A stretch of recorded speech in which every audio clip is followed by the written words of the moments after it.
Hello everyone, this is Savita Chauhan. Welcome to MBDRA Model School, Class 9th History, Chapter 3 Nazism and the Rise of Hitler. And after the 3.2 unit, we are read about of the topic related to pictures and steps to that. That means Nazi के जो followers थे, जो Hitler था, उसने किस तरीके से एक बहुत बड़े लेवल पे, मास लेवल पे लोगों को मारने के लिए क्या स्टेप उठाए थे। और देखने में ऐसा लग रहा था कि जर्मनी में कुछ भी नहीं हो रहा, सब कुछ नॉर्मल है।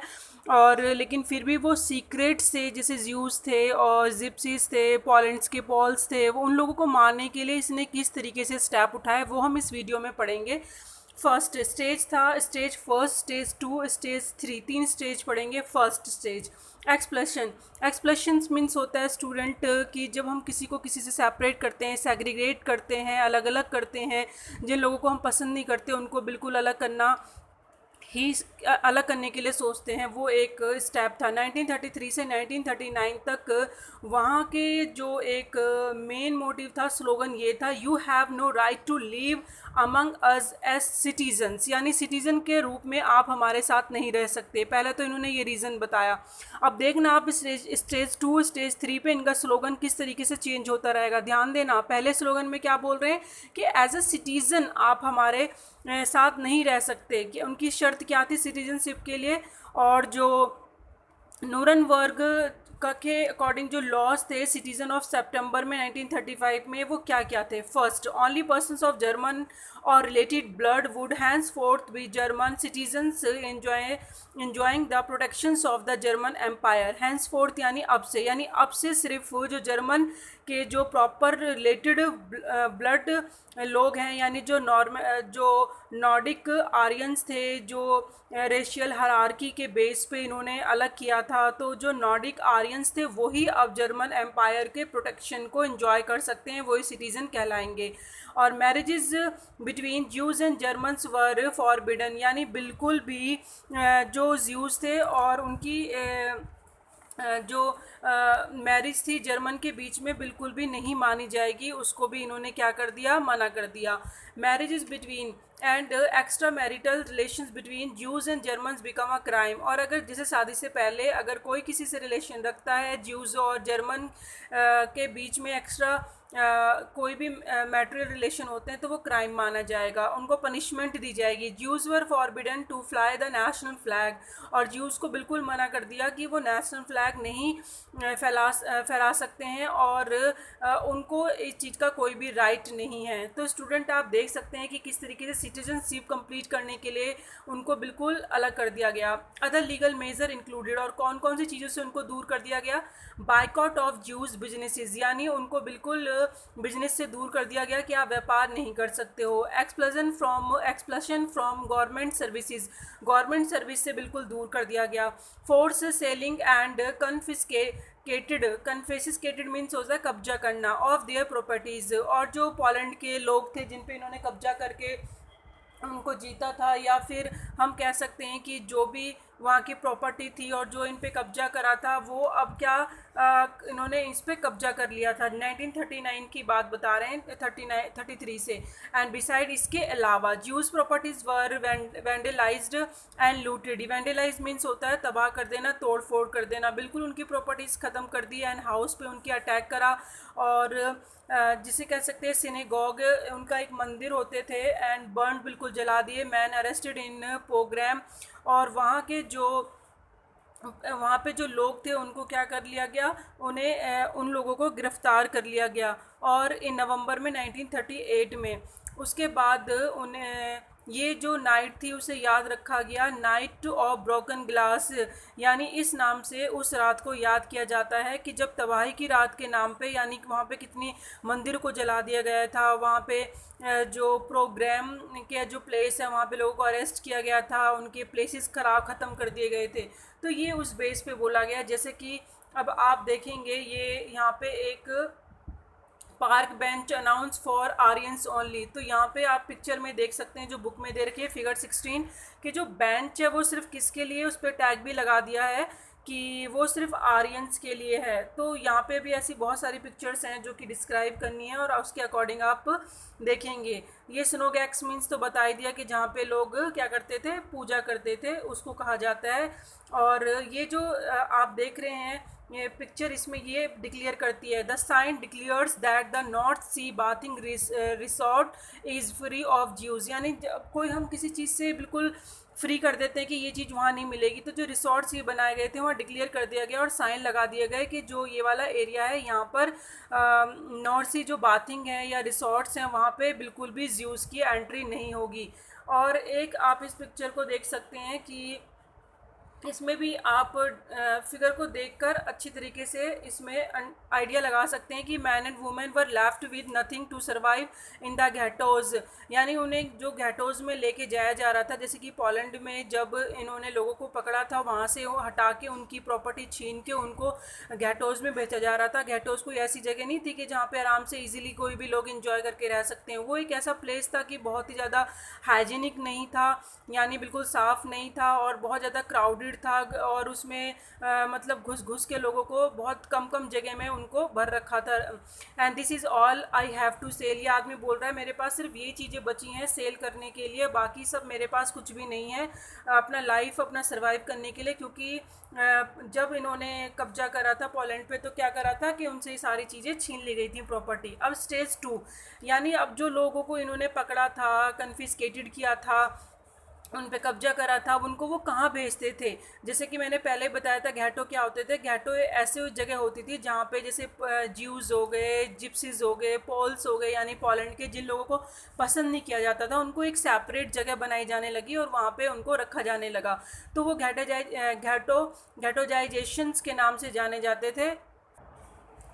अब जो ये घटाइजेशन होते थे 1940 से 1944 तक ही बनाए गए, क्योंकि उसके बाद तो फिर सेकेंड वर्ल्ड वॉर ख़त्म हो गया था ना, तो ये उसके बीच में। अब यहाँ का स्लोगन देखो सेकेंड स्टेज में क्या स्लोगन है, you have no right to live among us, यानी आपको अधिकार ही नहीं है हमारे साथ रहने का। पहले स्लोगन में क्या था, ध्यान रखना कि एज ए सिटीज़न आप हमारे साथ नहीं रह सकते। दूसरे में सिटीज़न को हटा के सिर्फ ये कर दिया कि अब तुम हमारे साथ रह ही नहीं सकते। कोई उन्होंने उनके सामने ऐसी वो भी नहीं रखा कि हाँ भी आप इसको क्राइटेरिया को पूरा करो तो आप हमारे बीच रह सकते हो। फ्रॉम सितंबर 1941 में all Jews had to wear a yellow star of David on their breast, यानी एक ज्यूज़ जो होते थे अपने गले में लटका के रखते थे एक टैग जो एक स्टार होता था डेविड का। और जो इज़राइल वासी होते थे वो स्पेशल इसको, जो सेकंड किंग था वहाँ का, इज़राइलाइट्स जो इज़राइल वासी पहनते थे इस साइन को, तो वो पहन के ये घूमते थे। And this identity mark was stamped on their passport. और ये कहाँ पे होती थी, उनकी पासपोर्ट पे ये मार्क लगाया जाता था, तो इससे पता चलता था वो कौन है, ज्यूज़ हैं। तो नेक्स्ट में फिर बोला है कि all documents legal houses, all legal document and houses पे ये टैग लगाए जाते थे। They were kept in Jews houses in Germany, और जो ज्यूज के हाउसेज होते थे जर्मनी में, and in ghettos like a Lodz and Warsaw in the east, यानी जो उनके लिए लॉज बनाई गई थी, जो घेटोज बनाए गए थे उनमें उनको रखा जाता था। And these become sites of extreme misery and poverty, ये बहुत ही ज़्यादा इनकी कंडीशन ख़राब थी और ये यहाँ पे जो लोग रहते थे बहुत गरीब थे। Jews had to surrender all their wealth before they entered a ghettos, ghetto में एंटर करने से पहले उनके पास जो भी चीज़ें होती थी वो उन लोगों को देनी पड़ती थी। नाजी फॉलोवर्स और जो लोग नाजी के फॉलोवर्स थे उनको सारी चीज़ें, चाहे प्रॉपर्टी हो या कोई भी चीज़ क्यों ना, उनको देनी पड़ती थी। सून द घेटोज वर ब्रीमिंग यानी भर जाना। विद ब्रीमिंग के अंदर जो लोग रहते थे वो किससे उनको सफ़र करना पड़ रहा था, हंगर, स्टावेशन एंड डिसीज़, यानी भूखमरी, बीमारी और भूख से वो लोग बहुत ज़्यादा परेशान थे। ड्यू टू किस वजह से, एंड डेप्रीवेशंस एंड पुअर हाइजीन, क्योंकि वहाँ की जो कंडीशन थी वो सही नहीं थी, बहुत ख़राब थी। और जिसे कह सकते हैं घेटो एक ऐसी जगह थी कि वहाँ ऑलरेडी उनको मरने के लिए छोड़ देना और हेल्प ना करना। स्टेज 3 पढ़ेंगे एनिहिलेशन। एनिहिलेशन मीन्स क्या होता है स्टूडेंट, 1941 में यानी मार दिया जाना या फना हो जाना जिसे कहते हैं ख़त्म कर देना। तो 1941 में जो अब ये स्लोगन इनके अलग क्या क्या बन गया था, you have no right to live, यानी अब तुम्हें ज़िंदा रहने का ही अधिकार नहीं है। आप नोटिस करो, फर्स्ट स्टेज में क्या था कि आप सिटीज़न एज ए नहीं रह सकते हमारे साथ, सेकंड में क्या था कि आपको रहने का ही अधिकार नहीं है, और तीसरे में क्या बोला है कि आपको जीवित रहने का ही अधिकार नहीं है।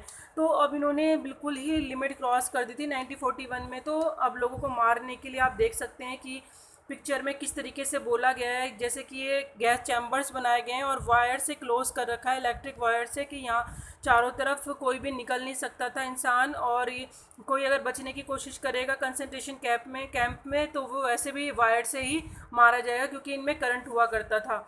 अब यहाँ पे आप देखोगे piles of cloth outside the gas chamber, ये आप क्लॉथ के ढेर देख रहे हो ना, इस चीज़ से अंदाज़ा लगा लो कितने लोगों को एक साथ गैस चैम्बर में मार दिया जाता था। उनके कपड़े उतार के उनको जब मारा जाता था, कपड़े इसलिए उतारे जाते थे स्टूडेंट के पता चल जाए कि कितने लोगों को मारा है। अब आप देख सकते हैं कि अगर कपड़ों का इतना ढेर है तो गैस चैम्बर में बॉडीज़ कितनी होंगी।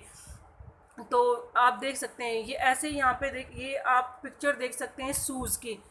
यहाँ पे आप shoes taken away from prisoner from the final solution क्या है वो हम अभी नेक्स्ट वीडियो में पढ़ेंगे। वैसे थोड़ा सा आइडिया ले लीजिए कि किसी भी चीज़ को शॉर्ट आउट करना, यानी इन लोगों को फाइनल सोल्यूशन का मतलब ही था कि ज्यू जिप्सीज और जो पोल्स थे पोलैंड के, कि उनको ख़त्म कर दिया जाए, यही फाइनल सोल्यूशन है। इनका और कोई सोल्यूशन नहीं हो सकता, इनको हम सर्वाइव करने के लिए अपने साथ परमिशन नहीं दे सकते, ये जीने लायक नहीं है।